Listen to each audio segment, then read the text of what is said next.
আওয়ামী লীগের খবর হয়েছিল ৭৫ সালে, এইবার আওয়ামী লীগের শেখ হাসিনা ৪০ করে দিয়েছে। এই জন্য বলতে চাই, উঠে দাঁড়াবেন আমার নেতা। আজকে তারেক রহমান বাংলাদেশে ফিরে আসবেন।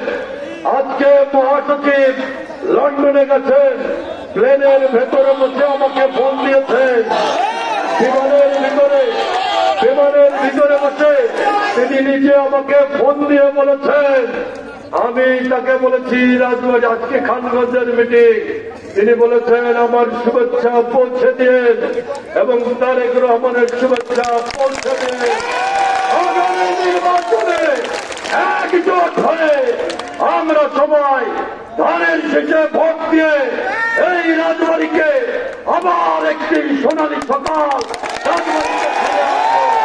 আবার আমরা একসঙ্গে রাজবাড়িতে শহীদ প্রেসিডেন্ট জিয়াউর রহমানের যে আকাঙ্ক্ষা, সোনার বাংলাদেশ এবং খালেদা জিয়ার আকাঙ্ক্ষা সোনার বাংলাদেশ আমরা ফিরিয়ে আনবো।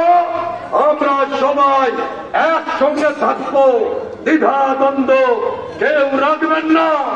নির্বাচনে আমরা সবাই একজোট হয়ে বাংলাদেশে আবার তারেক রহমান, বেগম খালেদা জিয়া আবার ফিরে আসবেন।